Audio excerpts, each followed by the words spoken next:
Hello everyone, Stan Dane here. Well, the story has evolved quite a bit so far, and at this point, we have Lee Oswald standing by the Coke machine in the second floor lunchroom of the Texas School Book Depository, sipping a Coke. Did they finally get the story right, or are more changes needed?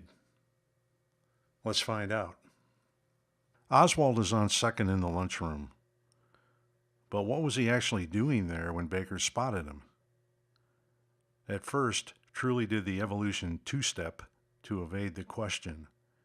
In a series of statements that we've covered so far, he simply has Oswald in the lunchroom at first. Specific location and activity are left to the imagination.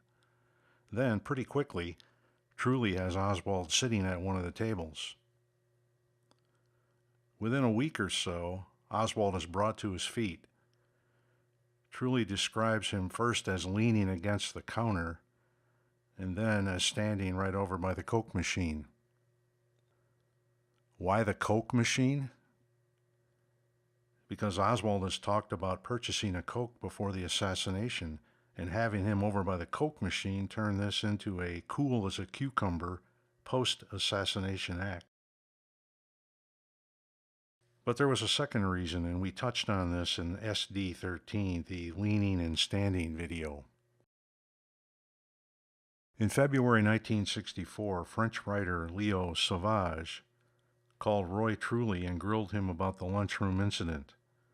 Truly revealed the game plan as he and Marion Baker were getting ready for their meetup with the Warren Commission a few weeks later in March.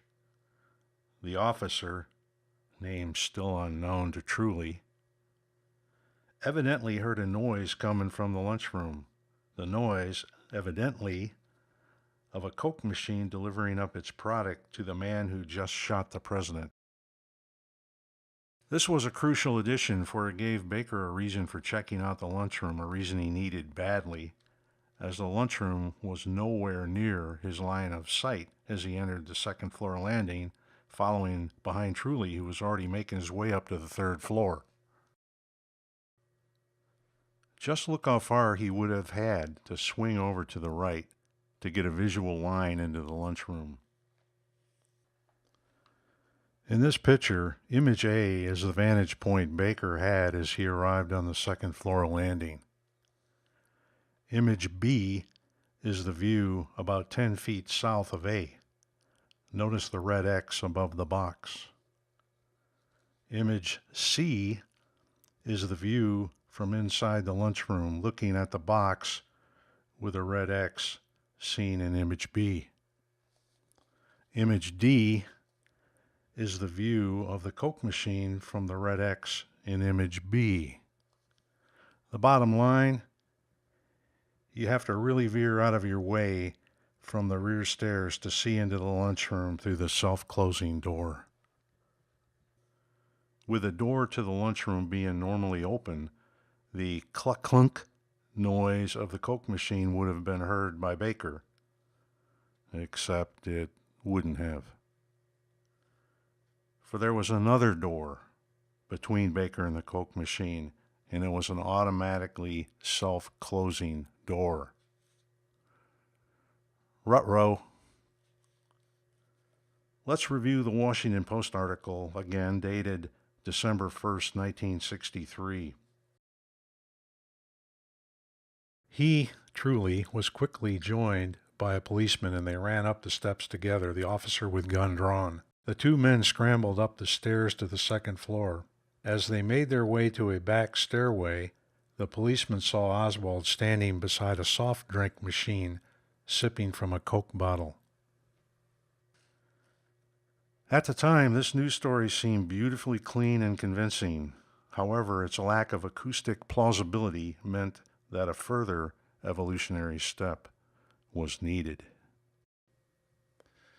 Mark Twain once said, "When you tell the truth all the time, you don't have to remember anything."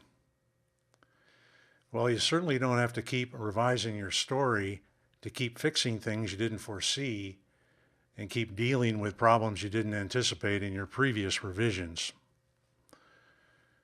Once you lie, you need to keep coming up with new lies to cover for the old ones. It's kind of like a person who lies about not showing up for something by saying they were sick. Someone asks them, "What happened?" They lie and say, "I had the flu." "Well, how did you recover in one day?" "Well, my wife took me to a good doctor." "I thought your wife was out of town." You get the drift. In the next video, and for the rest of this series, we'll see more of this pattern of revisions to the story, more evolution. Until next time, this is Stan Dane, and as always, keep on rocking.